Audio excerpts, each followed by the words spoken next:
En un rincón apartado de Oaxaca, México, en un pequeño pueblo donde el tiempo parecía transcurrir al ritmo pausado de los agaves y el murmullo del viento, se gestó un suceso que desafiaría la lógica y la fe de todos sus habitantes.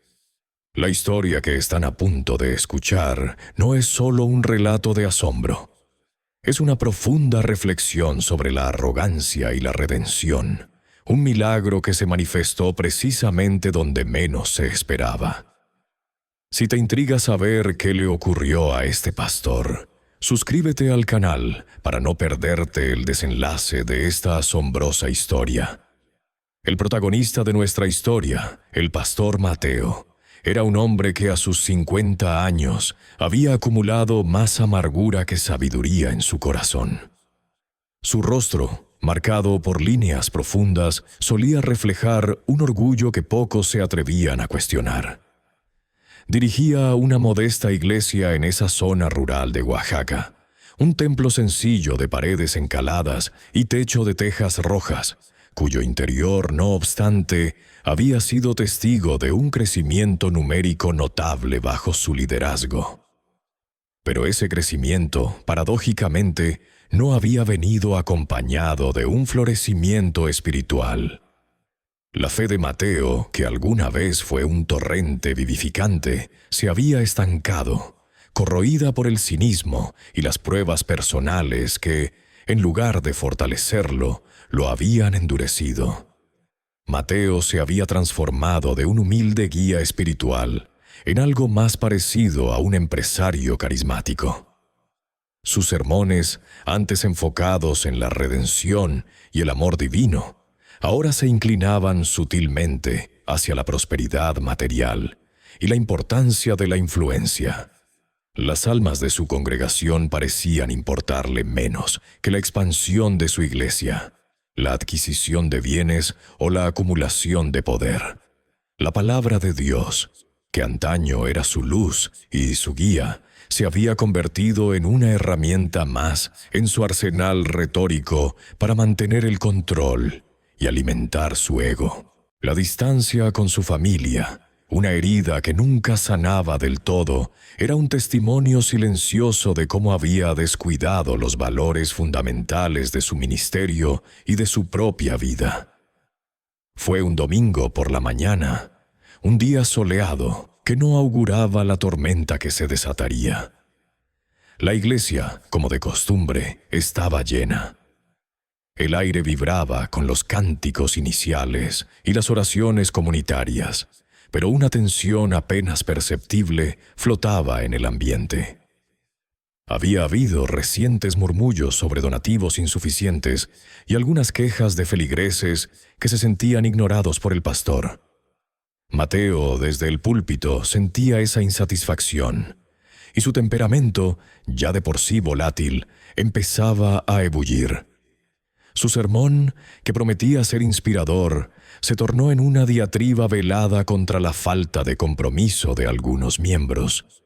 Una crítica apenas disimulada sobre la escasez de ofrendas. En el clímax de su frustración, mientras sostenía una Biblia de cuero envejecido, un arrebato incontrolable se apoderó de él. Quizás fue el rostro crítico de un feligrés, el recuerdo de un donativo que consideró mezquino, o simplemente la acumulación de su propia amargura. Pero en un acto que heló la sangre de todos, levantó el pie y con una fuerza desproporcionada pateó la Biblia que descansaba en el borde del púlpito. El libro sagrado, con un ruido sordo que resonó en el silencio atónito, voló por el aire y cayó con estrépito en los escalones del altar. Un silencio sepulcral invadió la iglesia, un silencio tan profundo que se podían escuchar los latidos acelerados de los corazones. Los ojos de la congregación, antes llenos de devoción, ahora se abrieron con asombro, incredulidad y un miedo palpable. Nadie se atrevía a mover un músculo. El pastor Mateo, con el rostro enrojecido y la respiración agitada, observó el efecto de su acción, Pero en lugar de arrepentimiento, una chispa de arrogancia se encendió en sus ojos. «¡Silencio!», exclamó, su voz rasposa rompiendo el hechizo. «Esto es una demostración, una prueba de fe. ¿Acaso confían en un libro inerte o en el poder del espíritu que yo, vuestro pastor, represento?» Su mente trabajaba a 1000 por hora, intentando manipular la situación, de girar el acto sacrílego en una lección distorsionada de liderazgo. Era una maniobra desesperada para reafirmar su autoridad. A veces, hermanos, debemos romper con lo establecido, desafiar vuestras propias concepciones para ver la verdad más profunda. El Señor no está en el papel, sino en mi palabra. La reacción de la congregación fue variada y compleja. Algunos feligreses, especialmente los más jóvenes, estaban visiblemente horrorizados. Sus rostros pálidos reflejaban el shock. Otros, los más ancianos y devotos, se persignaban en silencio, con lágrimas en los ojos, presenciando lo que sentían como una profanación inconcebible. Sin embargo, no faltaron aquellos que, ciegos por años de lealtad, o quizás por un miedo a cuestionar a la figura de autoridad, intentaron racionalizar el acto. «El pastor tiene formas peculiares de enseñar», susurraba una mujer a su lado, buscando consuelo en la negación. «Quizás es una parábola moderna, algo que no entendemos». La confusión y la turbación se extendieron como una sombra por los bancos de la iglesia. Mateo, a pesar de su bravuconería exterior, no era ajeno a la conmoción que había causado.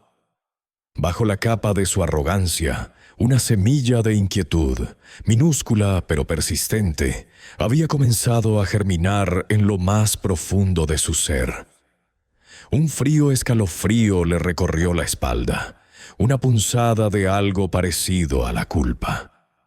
Pero la sofocó de inmediato. No podía mostrar debilidad. No podía permitirse dudar. Su orgullo era una armadura, pesada pero necesaria, que lo protegía de enfrentar la verdad de quien se había convertido. Rechazó cualquier atisbo de remordimiento, convencido de que su demostración solo serviría para afianzar su control sobre el rebaño, para mostrarles quién era el verdadero poder en esa iglesia.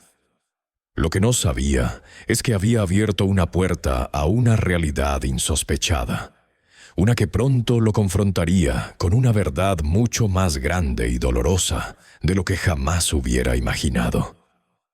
Tras el impactante y sacrílego incidente de la Biblia, la pequeña iglesia de piedra en la tranquila Oaxaca de Mateo experimentó un cambio tan sutil como profundo, una especie de sombra que se cernía sobre sus viejos muros. Aunque el sermón del domingo siguiente transcurrió con la habitual liturgia y los cánticos resonaron con la misma fuerza aparente, una corriente subterránea de duda y extrañeza comenzaba a filtrar el espíritu de los feligreses. No era una rebelión abierta, ni un abandono masivo, sino más bien una cautela, un miedo, un silencio cargado de interrogantes que se manifestaba en miradas esquivas y conversaciones sofocadas al finalizar el culto. La gente, por costumbre arraigada o quizás por el temor a lo desconocido que implicaría no asistir, seguía ocupando los viejos bancos de madera, pero sus cuerpos estaban tensos, sus mentes inquietas. Mateo, por su parte, lejos de mostrar arrepentimiento, pareció interpretar la falta de represalias inmediatas como una validación inequívoca de su poder, una especie de aval divino a su audacia.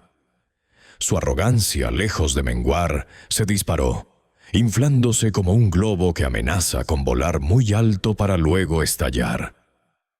Sus sermones, antes centrados en pasajes bíblicos cuidadosamente seleccionados, se volvieron cada vez más egocéntricos y triunfalistas. Hablaba de la prosperidad como una señal del favor divino, pero lo hacía de una forma que insinuaba que él era el conducto principal de esa prosperidad, el intermediario indispensable entre Dios y su rebaño. Las enseñanzas de humildad y servicio, si alguna vez las había mencionado tímidamente, fueron reemplazadas por discursos sobre la fuerza, la autoridad y la importancia de seguir a un líder fuerte y decidido que no se doblega ante nada ni ante nadie. Comenzaron entonces a manifestarse pequeñas señales, incidentes apenas perceptibles que Mateo, en su creciente ceguera, desechaba como meras coincidencias o infortunios sin importancia. Una mañana, a mitad de un sermón particularmente inflamado sobre su propia infalibilidad, su voz, que antes había proyectado con una autoridad imponente, le falló de repente, reduciéndose a un ronquido inaudible por unos instantes, provocando miradas de desconcierto entre los asistentes. Otra vez, la página de su Biblia, abierta en el púlpito, voló inesperadamente con una ráfaga de viento que parecía venir de un lugar donde no había ventanas abiertas, haciendo que perdiera el hilo y tartamudeara visiblemente. Pequeños dolores punzantes en su pecho, inexplicables y fugaces, lo asaltaban en los momentos de mayor altivez.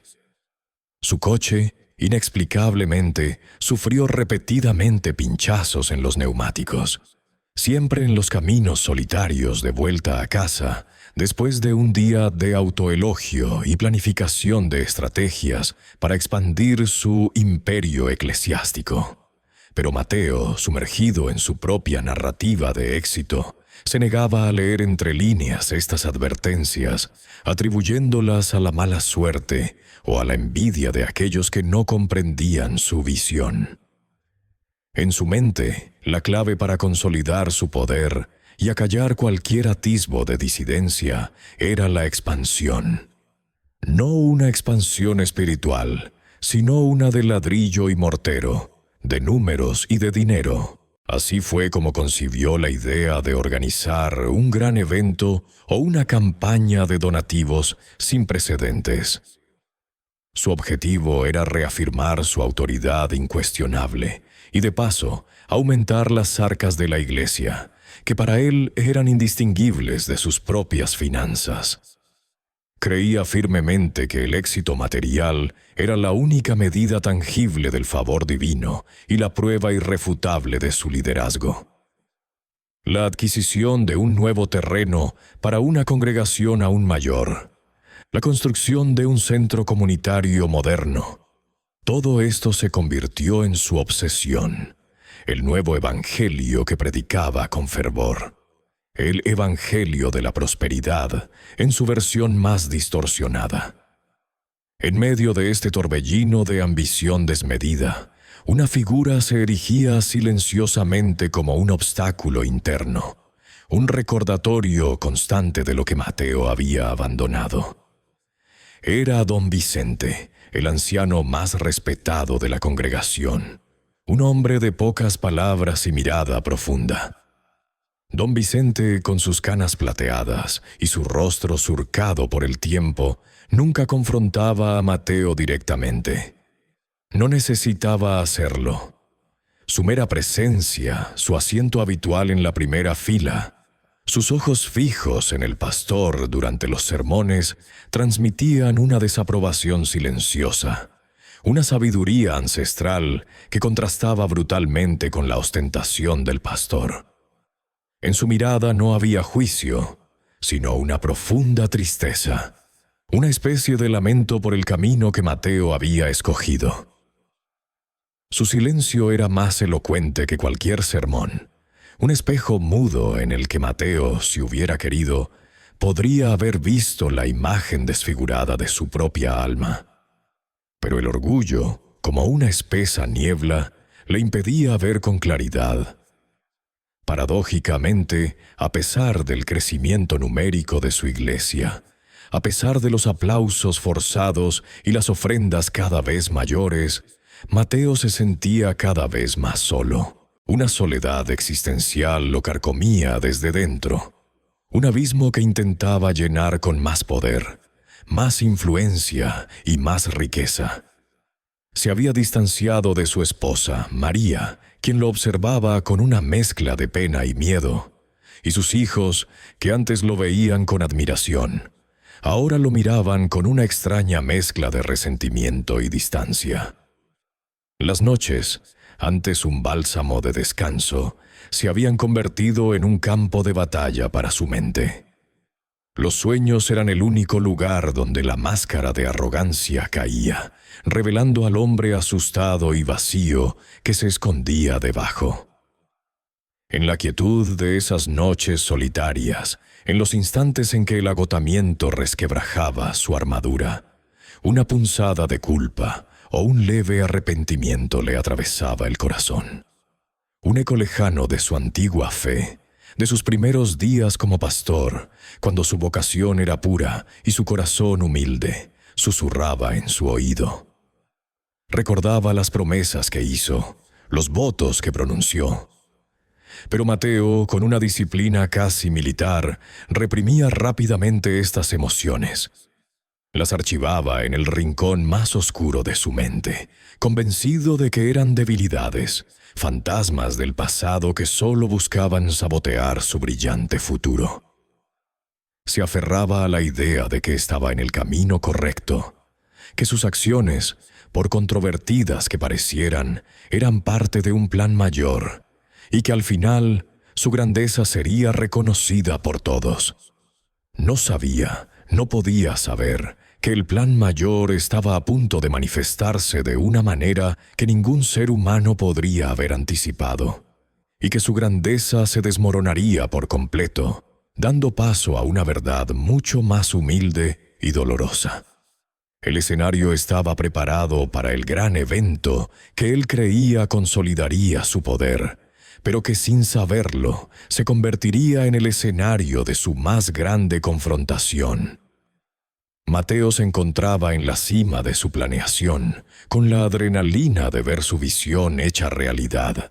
Aquel gran evento no era solo una campaña de donativos más, era la coronación de su autoridad, el momento en que su iglesia, su imperio personal, se consolidaría definitivamente. Los días previos fueron un torbellino de actividad. Cientos de volantes se repartieron por los pueblos vecinos de Oaxaca, prometiendo una noche de revelación y bendiciones inigualables. La publicidad, que él mismo había diseñado, destacaba su figura, su éxito, su testimonio como prueba irrefutable del favor divino. No había mención explícita de la Biblia o de la humildad. Todo giraba en torno a la prosperidad material y al poder que, según él, Dios le había otorgado. El día llegó, cargado de una expectativa casi palpable. Desde temprano, la iglesia se fue llenando, no solo con los feligreses habituales, sino también con curiosos que habían escuchado los rumores sobre el carismático pastor y el espectáculo que prometía. El ambiente era una mezcla extraña de fervor, incertidumbre y, para algunos, un asomo de preocupación. Don Vicente, sentado en su lugar habitual, en la primera fila, observaba con una expresión indescifrable, sus ojos viejos reflejando una sabiduría que parecía trascender el tiempo y el espacio. Su presencia era un ancla de la verdadera fe en un mar de vanidad. Cuando Mateo subió al púlpito, la ovación fue ensordecedora. Su rostro, bañado por las luces que él mismo había mandado instalar, resplandecía con un brillo de complacencia. Llevaba un traje nuevo y reluciente, símbolo de su éxito terrenal. Su sermón comenzó con una energía arrolladora, su voz potente llenando cada rincón del recinto. Habló de cosechas abundantes, de bendiciones financieras, de cómo la fe verdadera se manifestaba en la riqueza y la influencia.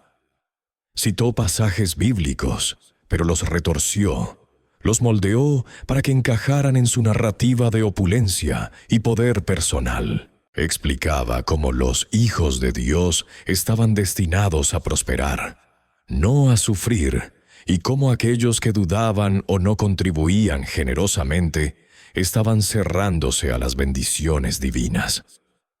Su elocuencia era innegable. Un talento que una vez había usado para inspirar, ahora lo empleaba para manipular. Los feligreses asentían, algunos con fervor ingenuo, otros con la mirada perdida en la promesa de un futuro mejor, un futuro que Mateo les pintaba con tintes de oro. Su predicación se centraba en su propia persona, en los milagros que, según él, había obrado, en la expansión de su iglesia. Cada frase resonaba con una arrogancia que el antiguo Mateo, el joven pastor lleno de fervor, habría detestado. Se había alejado tanto de la enseñanza humilde de las Escrituras que pateó con desprecio meses atrás. Justo cuando Mateo alcanzó el clímax de su predicación, elevando los brazos en un gesto teatral, exhortando a la congregación a entregar sus ofrendas con una generosidad desmedida para desatar las bendiciones, un cambio sutil pero profundo comenzó a manifestarse en el aire. Las luces que iluminaban el altar parpadearon por un instante. Un silencio pesado, casi opresivo, descendió sobre la iglesia, sofocando los cánticos y el murmullo de la multitud. La voz de Mateo, que antes había resonado con tal fuerza, se ahogó en su propia garganta. El aire se volvió denso, cargado de una energía indescriptible, una presencia inconfundible que comenzó a materializarse. En el centro del altar, justo donde segundos antes solo había un crucifijo de madera, una luz suave pero intensa comenzó a irradiar. No era una luz cegadora, sino una que parecía emanar desde dentro, cálida y penetrante. Poco a poco la luz tomó forma, delineando una figura humana. Los feligreses abrieron los ojos con asombro, sus bocas se abrieron en un alarido mudo. Allí, frente a los ojos atónitos de todos, la figura de Jesús comenzó a materializarse. No era una visión etérea, una imagen borrosa de fe. Era real, tangible. Vestía una túnica sencilla, de colores terrosos, como la lana virgen. Sus pies, visibles bajo el dobladillo, estaban polvorientos, marcados por el camino. Su cabello oscuro, una melena que caía sobre sus hombros, enmarcaba un rostro sereno, de facciones suaves, pero profundamente expresivas. Y sus ojos, aquellos ojos que se posaron directamente sobre Mateo, eran lo más impactante. Reflejaban una paz profunda, una compasión infinita que abarcaba a todos los presentes, pero también una tristeza inmensa, un dolor que parecía pesar más que el universo entero. No había juicio en su mirada, sino una pena profunda por lo que el pastor se había convertido. Jesús no emitió sonido alguno. No pronunció palabra. Su mirada, sin embargo, lo dijo todo. Era una mirada que atravesaba el alma, que desnudaba los más oscuros rincones del corazón de Mateo.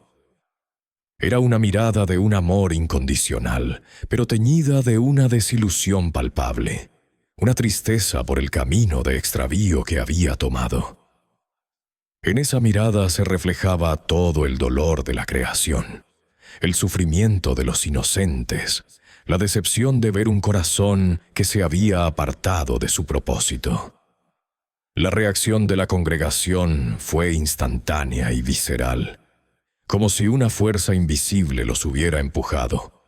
Uno a uno, los feligreses cayeron de rodillas. Algunos sollozaban incontrolablemente, lágrimas de arrepentimiento y reverencia brotando de sus ojos.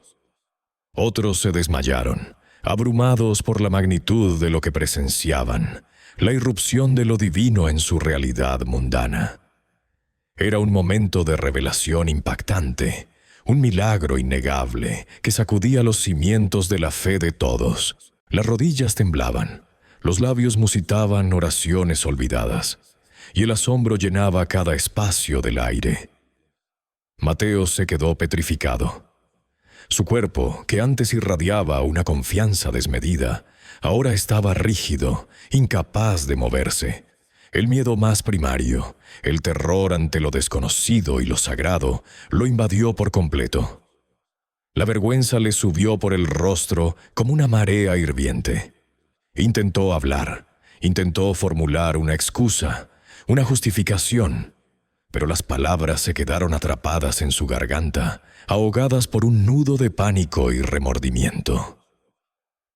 Su mente arrogante, que se había creído invencible, se desmoronaba ante la verdad innegable que tenía delante. Todo su orgullo, toda la fachada que había construido a lo largo de los años, se hizo añicos en ese instante, pulverizado por la simple y silenciosa presencia de Jesús, con aquella mirada de tristeza tan profunda.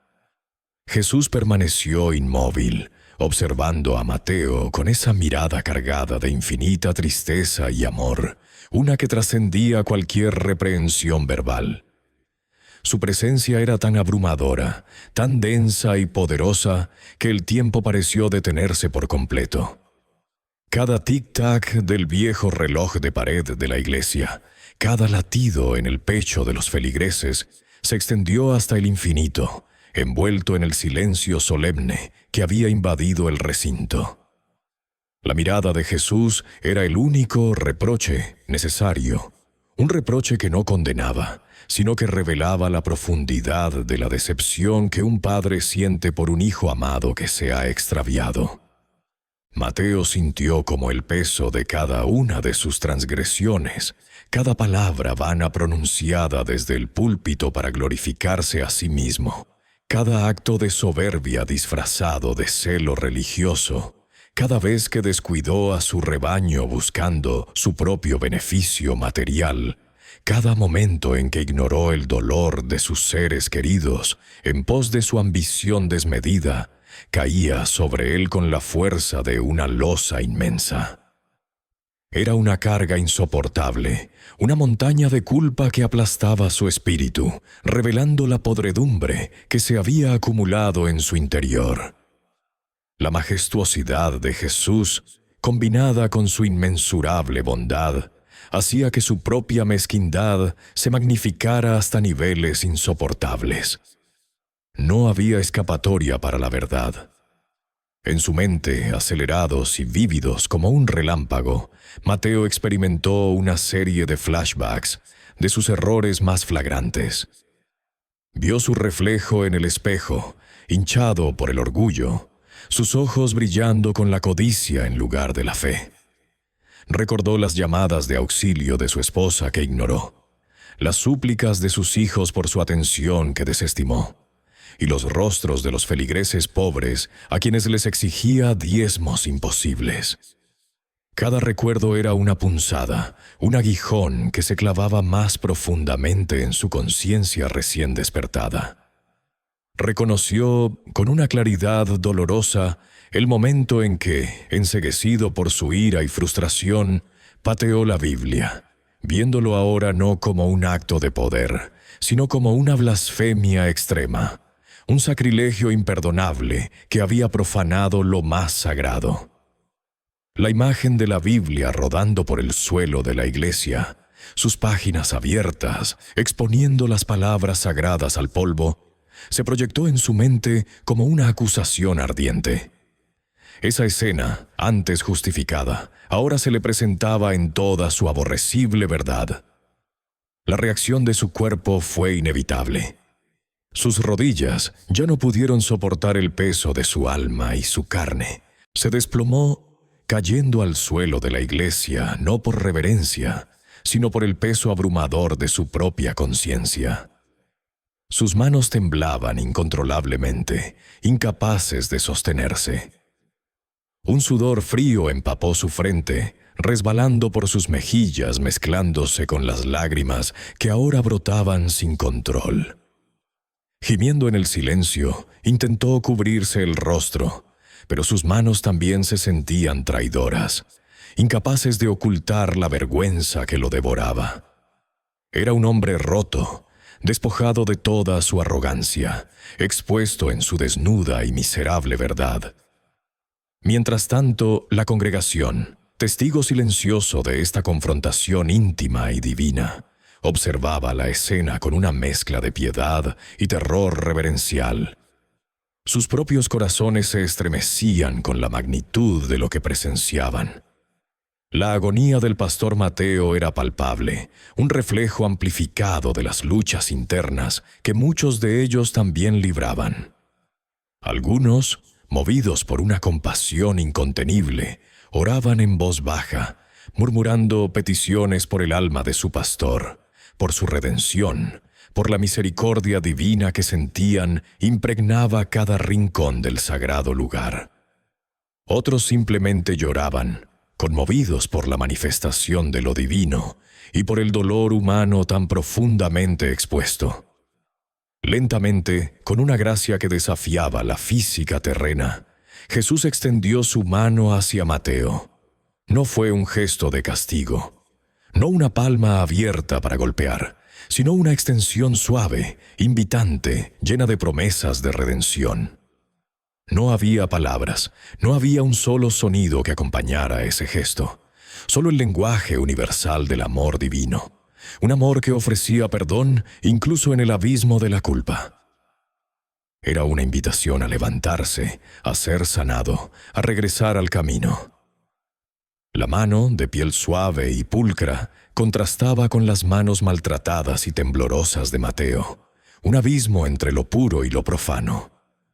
Mateo vio la mano extendida. Su corazón gritaba, desesperado por alcanzarla, por aferrarse a esa esperanza, por pedir perdón por cada transgresión, cada pecado contra Dios y contra sus semejantes. Quería clamar, confesar, implorar clemencia, pero su cuerpo, su mente, estaban paralizados. El miedo a la majestad divina era inmenso, la vergüenza por su propia miseria lo aniquilaba, y el dolor por el peso de sus pecados lo inmovilizaba. Las lágrimas brotaban incesantemente de sus ojos, un río amargo de arrepentimiento y desesperación. Se sentía indigno, sucio, incapaz de tocar la pureza de esa mano. Su alma, aunque anhelaba el perdón, se sentía atrapada en un infierno personal, incapaz de aceptar la gracia que se le ofrecía. El don era demasiado grande, su culpa demasiado pesada. Tras unos segundos que parecieron eternos, un lapso de tiempo que se extendió hasta lo indefinible para cada alma presente en aquella iglesia rural de Oaxaca, la luminosa figura de Jesús comenzó a desvanecerse gradualmente. La intensa, aunque siempre suave, luz que lo envolvía y de la que parecía emanar, empezó a menguar, a replegarse sobre sí misma como una flor que se cierra al final del día. La forma antes tan nítida y real, aquella que había infundido tanto terror reverencial como una paz inexplicable en los corazones de los feligreses, empezó a disolverse.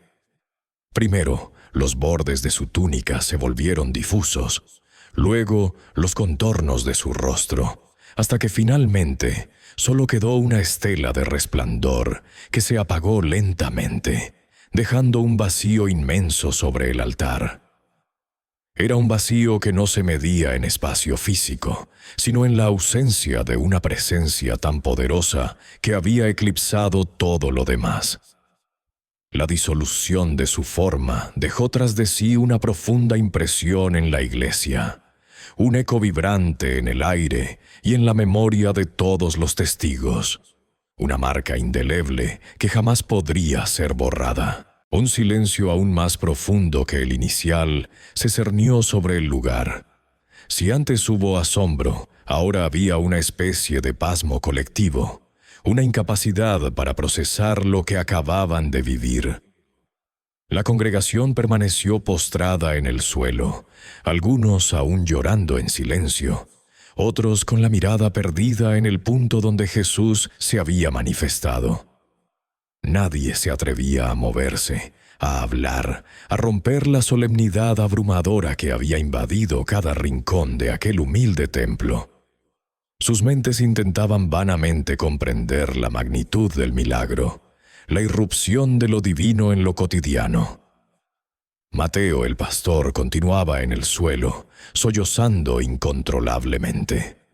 Sus hombros se sacudían con espasmos violentos, y de sus ojos brotaban lágrimas gruesas y calientes que empapaban la alfombra del altar. Ya no era el hombre arrogante, petulante, que había pateado una Biblia con desprecio. Aquel Mateo había muerto, consumido por la luz de la verdad, por la mirada de Jesús. Había sido quebrantado en lo más profundo de su ser. Su espíritu se sentía como una vasija hecha añicos, pero en esa destrucción, en esa abrumadora humildad, nacía algo nuevo, algo puro. Su orgullo, aquel que había alimentado su vanidad y lo había alejado de Dios y de su rebaño, se había desmoronado por completo, reducido a polvo cósmico por el peso de su propia conciencia y la presencia de lo sagrado. La transformación era completa, dolorosa y al mismo tiempo liberadora. El impacto en la congregación era palpable. La fe de muchos había sido no solo renovada, sino validada de una manera que ninguna prédica o estudio bíblico podría haber logrado. Lo habían visto, lo habían sentido. Otros estaban perplejos, sus mentes luchando por conciliar la realidad con tan sobrenatural evento. Pero nadie, absolutamente nadie, podía negar lo que habían presenciado con sus propios ojos. La atmósfera en la iglesia había cambiado radicalmente. El aire antes cargado de las tensiones y los silencios incómodos tras la arrogancia de Mateo, ahora vibraba con una energía distinta, una mezcla de asombro, temor reverencial y una inmensa esperanza. Era como si un velo se hubiera rasgado, revelando una verdad que siempre había estado allí, pero que ellos, y especialmente Mateo, habían ignorado. Con dificultad, con un esfuerzo que parecía mover montañas, Mateo comenzó a levantarse del suelo. Sus rodillas, que antes flaqueaban por el miedo, ahora temblaban por el agotamiento emocional. Sus ojos estaban hinchados y enrojecidos por el llanto. Su rostro era una máscara de arrepentimiento, surcada por las lágrimas y la humillación. Cada músculo de su cuerpo gritaba el dolor de su alma. Se acercó al púlpito, el mismo lugar desde donde tantas veces había pronunciado sermones vacíos y egocéntricos. No era para predicar, no para retomar su posición de autoridad, sino con una humildad que nunca antes había mostrado. Una humildad tan profunda que irradiaba desde cada fibra de su ser. Su postura encorvada, su mirada baja, su voz temblorosa, todo proclamaba un cambio radical. Con la voz apenas un susurro al principio, que fue ganando una fuerza dolorosa, Mateo comenzó a confesar sus pecados, sus errores, su vanidad, su soberbia. Cada palabra era un puñal que se clavaba en su propia alma. Explicó cómo se había alejado del verdadero propósito de su ministerio, cómo había confundido el poder terrenal con el poder divino, cómo había pervertido la palabra de Dios para su propio beneficio. Con una honestidad brutal, explicó cómo el incidente de la Biblia, aquel acto de desprecio que había conmocionado a todos, fue un reflejo de su corazón endurecido, de su fe quebrada, de su alma perdida. No buscaba excusas, no intentaba justificaciones, solo buscaba vaciar su corazón de la podredumbre que lo había consumido, en un intento desesperado por empezar de nuevo, por buscar la redención que esa silenciosa mirada de Jesús le había ofrecido. La congregación escuchaba en un silencio absoluto. Las lágrimas comenzaban a brotar de otros ojos, no de miedo, sino de profunda conmoción y empatía ante la honestidad de su pastor. Con la voz aún temblorosa, pero firme en su nueva y dolorosa honestidad, Mateo continuó su confesión, desgranando cada una de las capas de su egoísmo y vanidad ante la mirada atónita, pero cada vez más compasiva de su congregación. Habló de cómo la semilla de la ambición había sido sembrada años atrás, una pequeña grieta en su fe genuina que con el tiempo se había ensanchado hasta convertirse en un abismo. Recordó el día en que dejó de ver a su ministerio como un servicio y comenzó a verlo como una empresa, una escalera hacia el reconocimiento y el poder mundano. Los dones y ofrendas, que una vez fueron símbolos de devoción, se transformaron en meras métricas de su éxito personal, y el tamaño de la congregación, antes una fuente de alegría espiritual, se convirtió en un indicador de su influencia. Admitió con las lágrimas surcándole el rostro que se había obsesionado con las propiedades de la iglesia, con los nuevos equipos de sonido, con la expansión física del templo, mientras el alma de su rebaño languidecía. «Descuidé a mi familia», murmuró, su voz apenas un susurro que, sin embargo, resonó con fuerza en cada rincón del sagrado recinto. Mi esposa, mis hijos, se convirtieron en figuras secundarias en la obra de mi propia vanidad. Creí que al construir este imperio les estaba asegurando un futuro, pero lo único que les ofrecí fue mi ausencia y un ejemplo distorsionado de fe. Su cinismo había penetrado hasta los tuétanos, convirtiendo la palabra divina en una herramienta retórica para manipular, en lugar de un faro de verdad para guiar. Su fe se había vuelto una fachada, un vestido imponente que ocultaba un vacío cada vez más grande, un desierto espiritual en su interior. Reconoció que incluso la Biblia, el libro sagrado que prometió defender y enseñar, se había convertido en un objeto más en su escenario, un atrezo que en un arrebato de orgullo y frustración había ultrajado públicamente. Las reacciones de la congregación eran un mosaico de emociones. Algunos feligreses lloraban en silencio con él, sus propios corazones quebrantados por la honestidad descarnada de su pastor. Otros, con los ojos vidriosos, levantaban la vista hacia él, una mirada de perdón tácito en sus rostros. No había murmullos de condena, solo una atmósfera de catarsis colectiva, una sanación que comenzaba a tejerse en el aire. Era como si la manifestación de Jesús hubiera abierto una fisura en el tiempo y el espacio, permitiendo que la verdad más cruda emergiera, purificando a todos los presentes. Don Vicente, sentado en la primera fila, con su rostro surcado por los años, asintió lentamente.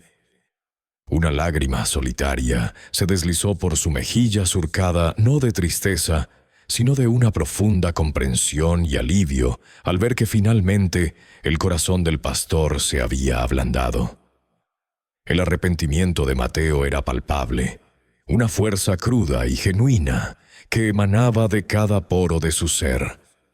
No era el remordimiento superficial de quien teme al castigo, sino la agonía de un hombre que ha visto la magnitud de su error y anhela desesperadamente enmendarlo. «Pido perdón», pronunció con una voz que, aunque débil, llenaba el espacio con una resonancia de pura sinceridad. «Pido perdón a Dios, a esta congregación que he mal guiado, a mi familia a la que he descuidado, y a cada alma que he defraudado con mi orgullo y mi avaricia.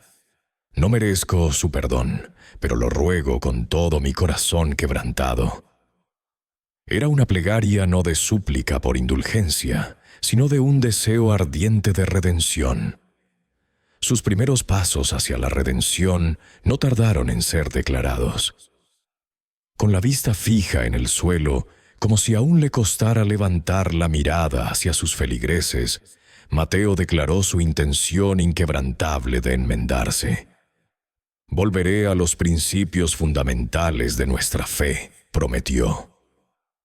«Serviré a esta comunidad con un corazón humilde, ya no como un líder que busca su propia gloria, sino como un servidor, un hermano. Aprenderé de nuevo a vivir la verdadera palabra, no la que yo construí para mi conveniencia, sino la que emana del amor y la verdad divina.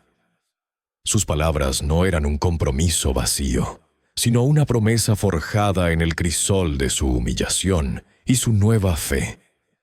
En ese momento no estaba claro si continuaría siendo el pastor principal de la iglesia o si su arrepentimiento lo llevaría a un retiro de su cargo. Él mismo no lo sabía. Había perdido toda pretensión de autoridad, y lo único que importaba ahora era la restauración de su vida, su alma y su relación con lo divino. La jerarquía eclesiástica, los títulos, el poder, todo se había desvanecido en la niebla de su pasado arrogante. Su prioridad exclusiva, la única que lo impulsaba, era buscar el perdón de Dios y la reconciliación con aquellos a quienes había herido. La confesión de Mateo también resonó profundamente en el corazón de su familia. Aunque no estaban presentes en el altar en ese instante, las noticias de lo ocurrido y de sus palabras llegarían a sus oídos. Su esposa e hijos, que habían vivido en la sombra de su ambición y su distante piedad, se enfrentarían a una mezcla de sorpresa, escepticismo y quizás una tenue esperanza. La posibilidad de una reconciliación, de sanar las viejas heridas y reconstruir los puentes rotos, se vislumbraba por primera vez en mucho tiempo. Este acto de humildad, esta vulnerabilidad expuesta, era el primer paso, el más difícil, hacia la restauración no solo de su ministerio, sino de su propia humanidad, de su verdadera esencia como persona y como guía espiritual. La semilla del cambio había sido sembrada, y aunque el camino sería largo y arduo, la promesa de una nueva vida, forjada en la humildad y la verdad, comenzaba a florecer en el corazón de Mateo y de aquellos a su alrededor. El viejo Mateo había muerto. Un nuevo hombre, forjado en el dolor del arrepentimiento y la luz de la revelación de una tristeza divina, estaba naciendo. Los días y semanas que siguieron a aquel suceso extraordinario no fueron menos intensos para Mateo. Retirado del bullicio de su antigua vida, se sumergió en un período de profunda introspección y meditación. Ya no había prisa, ni la búsqueda incesante de poder o reconocimiento. El silencio de su estudio, antes ocupado por complejos planes de expansión y estrategias de recaudación, se llenó ahora con el susurro de sus oraciones y el eco de su arrepentimiento. Buscaba la guía divina con un corazón que, finalmente, se sentía verdaderamente arrepentido, despojado de toda altivez. Era un proceso doloroso, casi una cirugía del alma, extirpando capas de cinismo y soberbia que se habían incrustado durante años. Cada recuerdo de su pasado arrogante le quemaba, pero cada quemadura era también una lección, una oportunidad para reconstruir sobre cimientos más sólidos. Mateo no se contentó con la introspección. Su arrepentimiento exigía acciones concretas, palpables. Una de sus primeras tareas fue la más difícil: pedir disculpas personales. Visitó a aquellos a quienes, con su ambición desmedida, había herido o marginado. Habló con familias a las que había presionado para donativos más allá de sus posibilidades, con líderes comunitarios a quienes había menospreciado, con miembros de la iglesia a los que había ignorado en su búsqueda de influencia. Cada disculpa era un acto de humildad, una herida abierta que debía sanar. Se sentó a la mesa con algunos de ellos, escuchando sus quejas, sus dolores, su frustración, sin intentar justificarse ni defenderse. Simplemente escuchaba y al final ofrecía su humilde y sincero «lo siento». Su esposa e hijos, aunque aún cautelosos, comenzaron a ver un cambio genuino en él. El hombre distante y absorto en sí mismo estaba dando paso a un padre y esposo presente que escuchaba y se interesaba por sus vidas. La reconstrucción de esas relaciones rotas fue un proceso lento, a menudo doloroso, pero esencial para su propia sanación. Además de las disculpas, Mateo se dedicó a enmendar cualquier injusticia material, con la ayuda de algunos libros de contabilidad que había guardado, aunque con poca atención, rastreó donativos excesivos o bienes obtenidos de forma cuestionable. Emprendió la tarea de devolver dinero o propiedades a quienes consideraba que les había tomado de forma ilícita, o al menos de forma moralmente dudosa. Esto significó un sacrificio personal enorme, deshaciéndose de lujos y de la apariencia de riqueza que tanto había cultivado. La iglesia, que antes había sido un símbolo de su opulencia, ahora se convertía en un faro de transparencia y rectitud. Cada acto de restitución, por pequeño que fuera, era un paso hacia la integridad que había perdido. La transformación de Mateo fue el catalizador para una renovación aún mayor, la de toda la iglesia. La congregación, testigo de la aparición y de la confesión de su pastor, también experimentó una catarsis colectiva. Los cultos se volvieron más espirituales y auténticos, despojados de la grandilocuencia vacía y las presiones por el dinero. La gente ya no asistía por costumbre o por el estatus social que Mateo había prometido, sino por una sed genuina de conexión con lo divino y entre sí. Los sermones, que ahora no eran impartidos por Mateo desde el púlpito principal, pues había cedido ese lugar a un pastor más joven y menos manchado, sino que a veces los ofrecía él mismo desde un asiento discreto entre la grey, o en grupos de estudio más pequeños, se centraban en la humildad, el servicio, el amor y la importancia de la comunidad. Ya no era el líder autoritario, sino un guía espiritual para la comunidad, predicando con un nuevo fuego, una pasión silenciosa y una compasión genuina que solo se adquiere a través del sufrimiento y la redención. La noticia de lo sucedido, de la aparición de Jesús en el altar y de la posterior transformación del pastor Mateo, se esparció rápidamente por las comunidades cercanas en Oaxaca. La región, rica en fe y misticismo, vibró con la historia. Algunos eran escépticos, atribuyéndolo a la histeria colectiva o a una elaborada puesta en escena. Otros, sin embargo, creyeron con una fe renovada, viendo en ello una señal divina, un llamado a regresar a los valores fundamentales.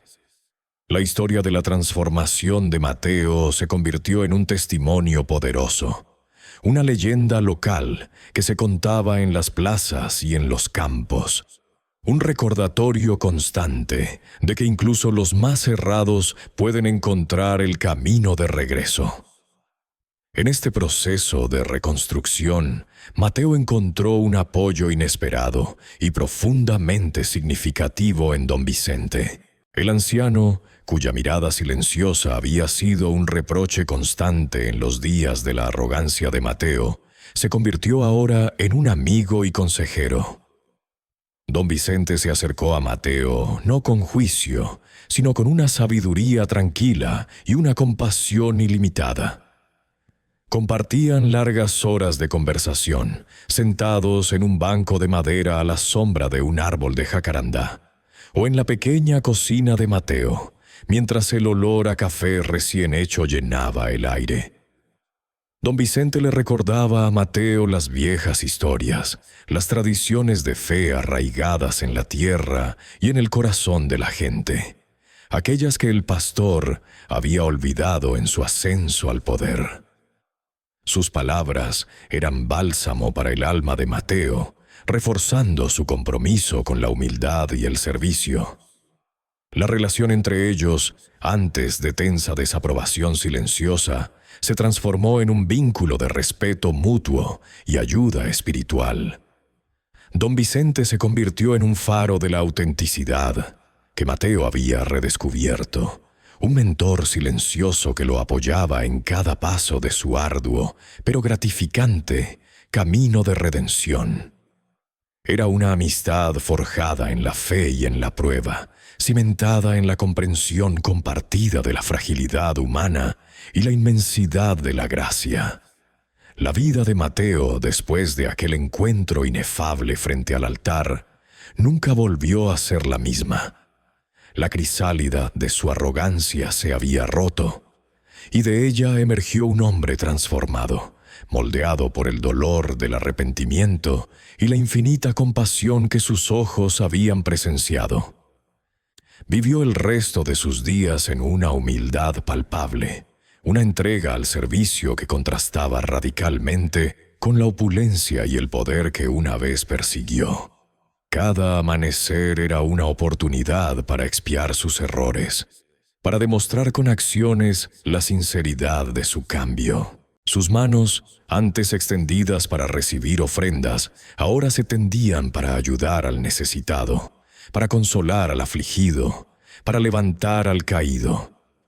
Su voz, que antes resonaba con sermones vacíos de ego, ahora hablaba con una sabiduría profunda, nacida de la experiencia del abismo y la gracia del perdón. Compartía su testimonio sin reservas, no como una historia de autoglorificación, sino como una advertencia y una esperanza, un faro para aquellos que, como él, pudieran extraviarse en el camino. La historia del pastor Mateo se convirtió con el tiempo en una leyenda local, susurrada con reverencia en los mercados de Oaxaca y contada junto a la lumbre en las noches frías. Era un recordatorio constante en la comunidad del poder inmenso del arrepentimiento genuino y de la misericordia divina que trasciende todo juicio. Su iglesia, que en un principio sufrió la deserción de algunos feligreses que no pudieron procesar el milagro o el escarnio público, se consolidó en una comunidad más pequeña, sí, pero infinitamente más fuerte y auténtica. Se transformó en un verdadero faro de fe, no de apariencias, sino de una devoción pura y sin pretensiones. La gente acudía no por el espectáculo o el carisma, sino por la verdad que emanaba de cada rincón, por la transparencia de un líder que había sido quebrado y reconstruido por la mano divina. El impacto duradero en la comunidad fue innegable. La experiencia del pastor y el avistamiento de Jesús no solo fortaleció la fe de los creyentes, sino que también la hizo más reflexiva, menos propensa a la superficialidad. La gente comenzó a cuestionar sus propias motivaciones, a buscar la esencia de su espiritualidad más allá de los rituales. Habían sido testigos de algo que desafiaba la lógica, algo que les recordaba que lo sagrado no siempre residía en los templos dorados o en las palabras elocuentes, sino en la humildad del corazón humano y en la inquebrantable paciencia del amor divino. La fe, para ellos, dejó de ser una obligación para convertirse en una conexión viva y transformadora. La historia de Mateo se incrustó en el tejido de la comunidad, un ancla espiritual que los mantenía arraigados en la verdad. Los años pasaron, tejiendo canas en la barba de Mateo y surcos profundos de experiencia en su rostro. Se le veía a menudo sentado bajo la sombra de un viejo árbol de aguacate, con una Biblia desgastada en sus manos, no para preparar un sermón, sino para meditar, para conversar en silencio con el Dios que lo había redimido. Sus ojos, antes llenos de ambición y soberbia, ahora reflejaban una paz profunda y serena, un brillo de gratitud y una sabiduría que solo podía provenir de haber caminado por el valle de las sombras y haber sido levantado por una luz incondicional. Recordaba aquel día fatídico, sí, pero no con la vergüenza torturante de antaño, sino con la humilde comprensión de un milagro personal. Aquel día la gracia divina lo había confrontado en su propia oscuridad, mostrándole el camino de regreso no solo a la fe, sino a sí mismo. Su vida se convirtió en un testamento viviente de que incluso en la caída más profunda, en el error más flagrante, la redención es siempre posible. No importaba cuán lejos se hubiera desviado uno, la mano amorosa de lo divino siempre estaba extendida, esperando. Este era el mensaje que transmitía con cada acto, con cada palabra, con cada mirada.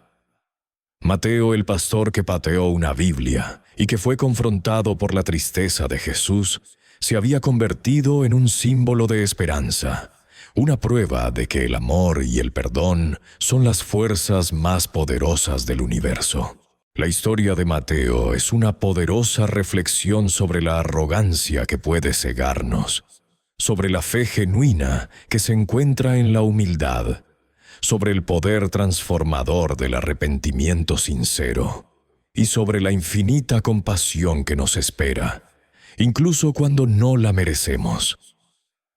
Es un recordatorio de que la verdadera medida de un líder no es su poder, sino su capacidad de servir, y que la búsqueda de la riqueza material a menudo nos empobrece el alma. Si esta historia te ha conmovido, no olvides suscribirte y activar la campanita para más relatos impactantes como este. Y cuéntanos en los comentarios, ¿qué harías tú si Jesús se te apareciera frente al altar? Nos vemos en el próximo video.